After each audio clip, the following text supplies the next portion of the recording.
नमस्कार बच्चों, this is Ram Bishnoi and you are watching Geography Guru. Hindi की बात करें और हिंदी व्याकरण पे अगर बात की जाए तो अलंकार, समास और संधि तीन ऐसे विषय होते हैं जो सबसे महत्वपूर्ण होते हैं। लेकिन यही तीन विषय सभी स्टूडेंट्स के लिए एक समस्या होते हैं क्योंकि ठीक से समझ में नहीं आ पाता। और यही विषय वो हैं जो आपका कभी भी पीछा नहीं छोड़ने वाले। चाहे आपने 12th क्लास कर लियो, उसके बाद ग्रेजुएशन कर लियो, कंपटीशन की तैयारी करोगे, तब भी हमारे साथ रहने वाले अलंकार, समास और संधि। इनके अगर कंसेप्ट को समझ लिया जाए तो ये बेहद आसान होते हैं। आज हम इन तीनों विषयों में से एक विषय अलंकार की बात करेंगे। अलंकार क्या होता है, इसकी पहचान कैसे की जा सकती है, प्रमुख अलंकार के भेद कौन से होते हैं, वो सब कुछ हम जानने का प्रयास करेंगे। कुछ आसान से एग्जाम्पल लेंगे जिससे ये कंसेप्ट आप जिंदगी भर याद रखने वाले हो। तो चलिए शुरुआत करते हैं हम आज के इस एपिसोड की। सबसे पहले बात करेंगे हम अलंकार की।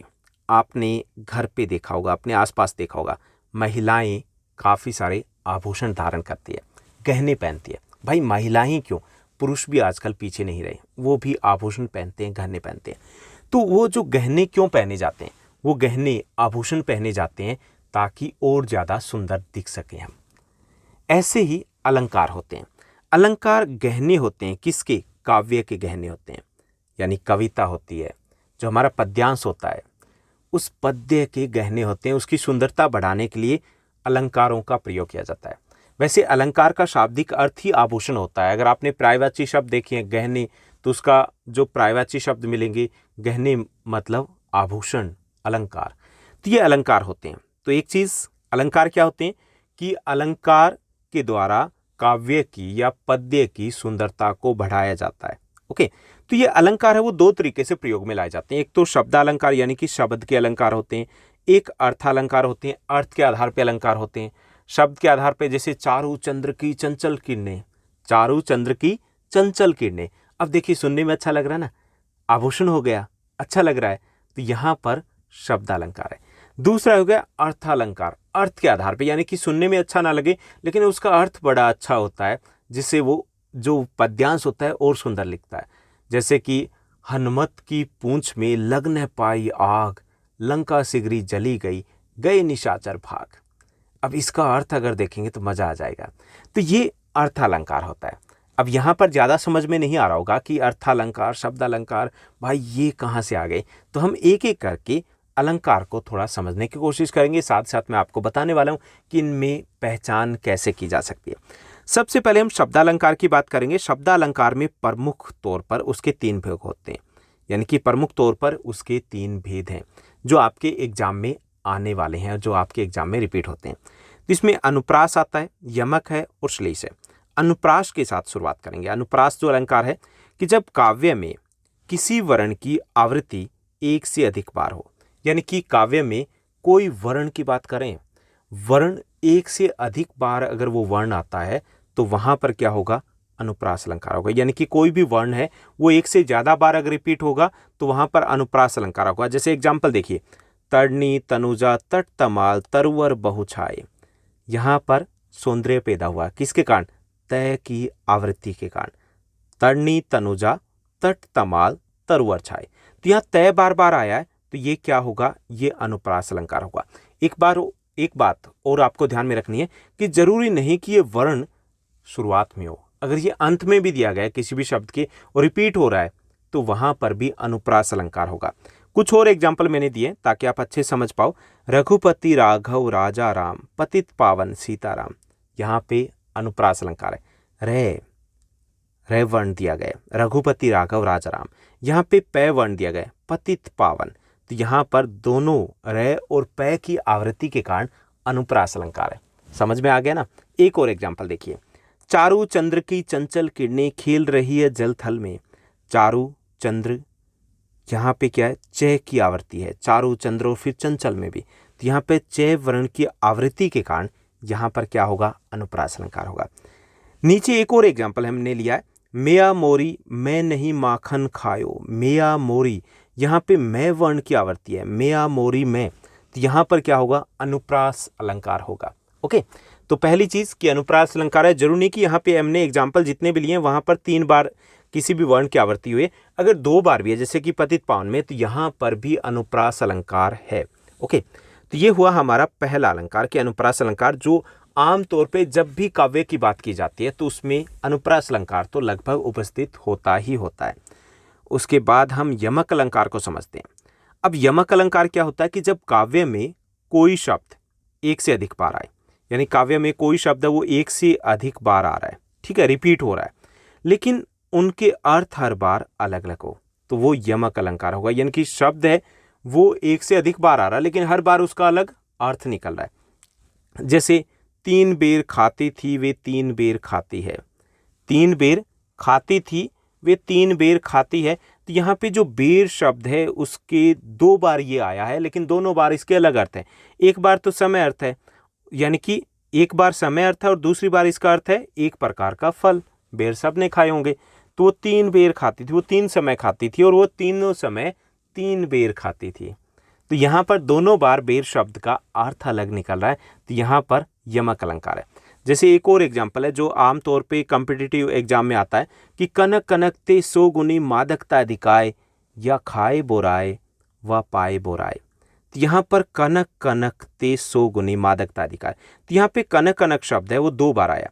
एक बार कनक का अर्थ है सोना और दूसरी बार एक कनक का अर्थ है धतूरा। यानी कि कनक जो है सोने में धतूरे से ज़्यादा नशा होता है। कनक कनकते 100 गुना मादकता दिखाए, यानी कि धतूरे में जो सोने में है धतूरे से 100 गुना ज़्यादा मादकता या नशा होता है। कि जो धतूरा होता है उसको तो खाने से व्यक्ति है वो पागल होता है, नशे में होता है, जबकि सोना तो अगर किसी को मिल जाए तो भी उसके दिमाग है वो घूम जाता है। ओके, तो यहाँ पे दोनों बार कनक का अलग अर्थ है ना, तो यहाँ पर यमक अलंकार होगा। तो ये भी आपको समझ में आ गया होगा कि यमक अलंकार जहाँ पर शब्द एक से ज़्यादा बार आए लेकिन हर बार उस शब्द का अर्थ अलग अलग हो तो वहाँ यमक अलंकार होगा। तीसरा जो शब्द अलंकार है वो है श्लेष अलंकार। श्लेष शब्द यानी कि जहाँ क्लेश हो, यानी जहाँ की झगड़ा हो, यानी श्लेष का अर्थ होता है चिपका हुआ, यानी कि एक ही शब्द से अनेक अर्थ चिपके हुए हैं तो वहाँ क्लेश होना ही है। यानी कि शब्द एक है लेकिन अर्थ उसके अनेक होते हैं। यानी कि काव्य में कोई शब्द एक बार आए लेकिन उसके एक से ज़्यादा अगर अर्थ निकल रहे हों तो वहाँ पर श्लेष अलंकार होगा। जैसे यहाँ पर देखिए, रहीमन पानी राखिए बिन पानी सब सून, रहीमन पानी राखिए बिन पानी सब सून, पानी गए न उबरे मोती मानुष चून। यहाँ पर पानी शब्द है वो आया, बार बार रिपीट हुआ है लेकिन उसके अर्थ अलग अलग निकल रहे हैं। ओके, यानी कि एक शब्द है वो आया है लेकिन उसके अर्थ है वो अलग अलग निकल रहे हैं। यहाँ पे तो पानी है कि रहीमन पानी राखिए बिन पानी सब सून, कि रहीमन पानी रखना चाहिए, बिना पानी के सब कुछ सूना है। पानी गए न उबरे मोती मानुष चून, यहाँ पर मोती मानुष और चून तीनों के लिए पानी का अलग अर्थ है। मोती के लिए अर्थ है पानी का मतलब चमक, मानुष के लिए पानी का अर्थ होता है मतलब हम कह सकते हैं श्रम, इज्जत। ओके, और चून के लिए पानी का अर्थ पानी है। यानी इनके बिना ना मोती की वैल्यू है, ना ही मानुष की यानी मनुष्य की कोई वैल्यू है, ना ही चूने की में कोई वैल्यू है। तो यहाँ पर पानी गए न उभरे मोती मानुष चून, तो यहाँ पर जो शब्द है पानी एक बार आया है लेकिन उसके अलग अलग प्रसंग में उसका अलग अलग अर्थ है, तो यहाँ पर श्लेष अलंकार है। कुछ और उदाहरण देखिए जहाँ से आप थोड़ा और बेहतर तरीके से समझ पाओगे। जैसे एक और एग्जाम्पल हमने लिया कि मधुबन की छाती को देखो सूखी इसकी कितनी कलियां, मधुबन की छाती को देखो सूखी इसकी कितनी कलियां। यहाँ जो कलियां है उसके 2 अर्थ हैं। फूल खिलने से पूर्व की अवस्था कली होती है और यौवन आने से पहले की अवस्था है उसे भी हम कलियां ही बोलते हैं। तो यहाँ पर भी कौन सा अलंकार है? श्लेष अलंकार है। तो श्लेष अलंकार वहाँ होता है जहाँ पर एक ही शब्द के कई सारे अर्थ निकलते हो। ओके, तो ये हमारे हो गए अनुप्रास अलंकार, यमक अलंकार और श्लेष अलंकार। अब हम बात करेंगे हमारे अर्थालंकार की। तो अर्थालंकार में हमें मुख्य तौर पर 5 जो अर्थालंकार है जिनको हम डिस्कस करेंगे। उसमें रहेगा उपमा अलंकार जो काफ़ी इंपॉर्टेंट होता है, रूपक अलंकार, उत्प्रेक्षा अलंकार, अतिशयोक्ति अलंकार और मानवीकरण अलंकार। इसमें ज़्यादातर आपको कन्फ्यूज़न होती है उपमा और रूपक को लेकर के, तो वो भी हम डिस्कस करेंगे कि कैसे इनकी पहचान की जा सकती है। तो चलिए शुरुआत करते हैं हम उपमा अलंकार के साथ कि जब काव्य में किसी वस्तु या व्यक्ति की तुलना किसी अत्यंत प्रसिद्ध वस्तु या व्यक्ति से की जाती है तो उसे उपमा अलंकार कहते हैं। यानी कि किसी व्यक्ति या वस्तु की तुलना किसी प्रसिद्ध व्यक्ति या वस्तु से की जाएगी तो उस वक्त वहां पर होगा उपमा अलंकार। पीपर पात सरिस मंडोला, पीपर पात सरिस मंडोला, जैसे पीपल के पत्ते होते हैं उस तरीके से मेरा मन डोल गया। तो यहाँ पर मन के डोलने की जो तुलना है वो पीपल के पत्ते से की गई, तो यहाँ पर उपमा अलंकार है। अब इसकी पहचान क्या होती है? पहचान ये होती है कि यहाँ पर योजक चिन्ह होता है, जहाँ पर उपमा अलंकार होता है योजक चिन्ह होता है। जैसे यहाँ पे दिया गया ना ये योजक चिन्ह, इसमें योजक चिन्ह होगा और योजक चिन्ह के बाद सरिस, सा, सम, सी, हव, समाना इस टाइप के शब्द होंगे तो वहां पर होगा उपमा अलंकार। तो आपको यहाँ पे अर्थ से लेना देना नहीं है कि जहां पर योजक चिन्ह आए, जैसे कि यहाँ पे दिया गया और उसके बाद सी दिया गया ना, तो हमें और कुछ नहीं देखना, यहाँ पे उपमा अलंकार है।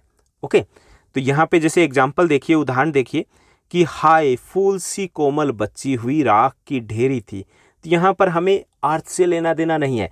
हाय यहाँ पे योजक चिन्ह और उसके बाद सी दिया गया, तो यहाँ पर कौन सा है? उपमा अलंकार है। अगर हम अर्थ के आधार पे देखें तो यहाँ देखिए कि बच्ची जो है उसकी तुलना की गई फूल से, बच्चे की किसकी तुलना की गई? फूल से तुलना की गई, तो यहाँ पर उपमा अलंकार है। तो आपके पास दोनों ट्रिक्स रहेंगी कि पहली चीज़ कि अगर योजक चिन्ह के बाद सा, सी, से, सरिस इस टाइप के शब्द दिए गए तो वहाँ पर उपमा अलंकार है निश्चित तौर पर। और दूसरा ये कि अगर हम देखें कि तुलना की गई किसी प्रसिद्ध चीज़ से तो वहाँ पर उपमा अलंकार होगा, यानी कि एक उपमेय होगा जिसकी तुलना की जा रही है, उपमान जिससे तुलना की जा रही है, तो वहाँ पर उपमा अलंकार होगा। ओके, यानी कि उपमेय और उपमान दोनों होगा। जहाँ पर तुलना की जा रही है किसी की और किसी और से की जा रही है, दोनों अगर उपस्थित है तो वहाँ पर उपमा अलंकार होता है। लेकिन आपके लिए आसान यही रहेगा कि हम योजक के बाद ये देखें कि सा, सी, से, सा, सम, इव, समाना, सरिस ऐसे शब्द दिए गए तो वहाँ पर उपमा अलंकार होगा। अब हम बात करते हैं रूपक अलंकार की। जब रूप गुण की अत्यधिक समानता के कारण उपमेय पर उपमान का भेद रहित आरोप होता है तो तब रूपक अलंकार होता है। यानी कि रूपक अलंकार में क्या होता है कि उपमेय और उपमान में भिन्नता नहीं रह जाती, यानी कि उनके गुण बहुत ज़्यादा मिलते हैं।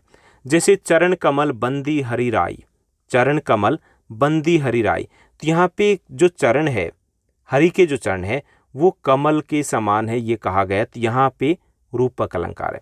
अब इसमें भी एक आपको ट्रिक बताता हूँ कि कैसे कर सकते हैं कि इसमें योजक चिन्ह होता है, इसमें भी योजक चिन्ह होता है, लेकिन अगर योजक चिन्ह के बाद सी, सा, से, सरिस जो ऊपर बात की गई थी, अगर वो शब्द ना हो और योजक चिन्ह दिया गया हो तो वहाँ पर रूपक अलंकार होगा। इजली कर लोगे ना, अगर सा, सी, से, सरिस ऐसा कोई शब्द दिया गया तो वहाँ पर तो उपमा अलंकार। अगर योजक चिन्ह तो दिया गया लेकिन सा, सी, से, सरिस ऐसे कोई शब्द नहीं दिए गए तो वहाँ पर होगा रूपक अलंकार। जैसे कि अंबर पनघट में डूबो तारा घट ऊषा नागरी, यहाँ पर अंबर की तुलना पनघट से की गई है, तो यहाँ पर क्या है? रूपक अलंकार का प्रयोग किया गया। तो आसानी से आप कर पाओगे उस ट्रिक के साथ। उसके बाद तीसरा जो हमारा अलंकार है वो दिया गया उत्प्रेक्षा अलंकार। उत्प्रेक्षा अलंकार में उपमेय में गुण धर्म की समानता तो की जा रही है लेकिन उसमें कुछ संभावना व्यक्त की जाती है, संभावनाएं होती है, यानी कि निश्चित तौर पर नहीं होता, संभावनाएं व्यक्त की जाती है तुलना में, तो उत्प्रेक्षा अलंकार है। इसका भी एक शॉर्टकट तरीका है। शॉर्टकट तरीका ये है कि यहाँ पे मनहु, मानो, जानो, जनहु, ज्यों, जनु ऐसे अगर वाचक शब्द दिए गए तो वहाँ पर उत्प्रेक्षा अलंकार होगा, क्योंकि इससे संभावना है। मानो, मनु, जैसे यहाँ पे एग्जाम्पल देखिए, उदाहरण देखिए, कहती हुई यूं उतरा के निर्तर जल से भर गए, हिमकणों से पूर्ण मानो हो गए पंकज नए। तो यहाँ पे मानो आ गया तो मतलब उत्प्रेक्षा अलंकार है। ओके, यानी कि मनहु, मानो, जानो, जनहु, ज्यों, त्यों, जनु ऐसे वाचक शब्द दिए गए तो वहाँ पे उत्प्रेक्षा अलंकार होगा। यानी कि यहाँ पर निश्चित तौर पर तुलना तो की गई है लेकिन निश्चित तौर पर नहीं किया कहा जा सकता, संभावना ही है, इसलिए ऐसे शब्दों का प्रयोग किया जाता है। तो ये जो तीनों इंपॉर्टेंट है जिसमें तुलना की जाती है, तो हम इन ट्रिक्स के थ्रू समझ सकते हैं, भेद हैं वो कर सकते हैं कि ये कौन से वाले हैं। उसके बाद नेक्स्ट की बात करेंगे हम। अगला जो हमारा दिया गया है अलंकार में, ये भी एक महत्वपूर्ण है, वो है अतिशयोक्ति अलंकार। अतिशयोक्ति अलंकार कब होता है कि जब किसी व्यक्ति या वस्तु आदि को गुण या रूप, सौंदर्य इत्यादि का वर्णन इतना बढ़ा चढ़ा के किया जाए कि जिस पर विश्वास करना ही कठिन हो जाए, तो वहाँ पे होता है अतिशयोक्ति कि भाई बहुत ज़्यादा ही हो गया, तो वहाँ पर क्या होगा? अतिशयोक्ति अलंकार होगा। जैसे यहाँ देखिए, एक दिन राम पतंग उड़ाई, देवलोक में पहुंच जाई। अब यहाँ देखिए कि राम द्वारा पतंग उड़ाने का वर्णन तो ठीक है, लेकिन पतंग उड़ते ही सीधे देवलोक यानी कि स्वर्ग में पहुंच गए। कुछ बढ़ा चढ़ा करके वर्णन किया गया है। तो यहाँ पर अतिशयोक्ति अलंकार है। ओके, कुछ और एग्जाम्पल देखते हैं अतिशयोक्ति अलंकार के। जैसे यहाँ पे हनुमान की पूंछ में लग न पाई आग, हनुमान की पूंछ में लग न पाई आग, सिगरी लंका जल गई, गए निशाचर भाग। भाई यहाँ पर क्या दिया गया कि पूंछ में तो आग ही नहीं लगी थी, उससे पहले ही लंका जल गई, ऐसा नहीं है ना। तो यहाँ पर अतिशयोक्ति अलंकार है, उसका प्रयोग किया गया। यानी कि हनुमान की पूंछ में आग लगने से पहले ही सोने की लंका जलकर राख हो गई थी। तो ये अतिशयोक्तिपूर्ण बढ़ा चढ़ा करके वर्णन किया गया। तो यहाँ पे अतिशयोक्ति अलंकार है। तो ये इसकी पहचान ये होती है कि कुछ ज़्यादा ही बढ़ा चढ़ा करके इलॉजिकल तरीके से अगर कुछ बातें की जा रही है तो वहाँ पर अतिशयोक्ति अलंकार होता है। उसके बाद एक और इम्पॉर्टेंट हमारा अलंकार रहता है जो आपके एग्जाम के लिए, जो 9th 10th 11th 12th के स्टूडेंट्स हैं उन सभी के एग्जाम के लिए काफ़ी इंपॉर्टेंट होता है। वो है मानवीकरण अलंकार। मानवीकरण अलंकार क्या होता है कि जब जड़ पदार्थों और प्रकृति के अंग जैसे नदी, पर्वत, पेड़, लताएं, झरने, हवा, पत्थर, पक्षी, इन पर मानवीय क्रियाओं का आरोप लगाया जाता है। समझ में नहीं आएगा कैसे कि जब जो मानव नहीं है उनको ऐसे दिखाया जाता है कि जैसे वो मानव हो, यानी कि वो हंस रहे हैं, वो डांस कर रहे हैं, वो दुखी हैं, ऐसे कुछ दिखाया जाता है। तो उस वक्त मानवीकरण अलंकार होता है, यानी कि उनको मानव की तरह प्रदर्शित किया जाता है, यानी उनको ऐसे दिखाया जाता है जैसे वो मानव की तरह व्यवहार करे। जैसे यहाँ देखिए, हर्षाया ताल लाया पानी परात भर के, हर्षाया ताल लाया पानी परात भर के। यहाँ पे दिया गया कि मेहमान के आने पर, ताल मतलब तालाब है, वो खुश होकर पानी लाने का कार्य करता है। भाई तालाब कब से पानी लाने लग गया? तो यहाँ पर जो तालाब है उसको कैसे दिखाया गया? मानव की तरह कार्य करते हुए दिखाया गया। तो यहाँ पर मानवीकरण अलंकार है। जैसे बादल मुस्कुराए, तो ऐसे कई बार लिखा होता है ना, बादल मुस्कुराए, हवा ने ली अंगड़ाई। तो ये मानवीय क्रियाएं होती है जिसको प्रदर्शित किया जाता है। प्राकृतिक जो अन्य कारक है उनके ऊपर प्रदर्शित किया गया कि वो ऐसी हरकतें करें, इस तरीके से व्यवहार करें, तो वहाँ पर मानवीकरण अलंकार होता है। तो ये थे हमारे 8 सबसे महत्वपूर्ण अलंकार जो आपकी परीक्षा में, आपके एग्जाम के लिए महत्वपूर्ण होते हैं, क्योंकि यहाँ पर आपको काव्य पंक्ति दी जाती है और उसमें से आपको पहचानना होता है कौन सा अलंकार है। तो उम्मीद करता हूँ आपको सब कुछ अच्छे समझ में आया होगा। अगर आपको ये वीडियो, ये एपिसोड अच्छा लगा तो इस वीडियो को लाइक और शेयर करना मत भूलिएगा। Thank you, bye bye, have a nice day.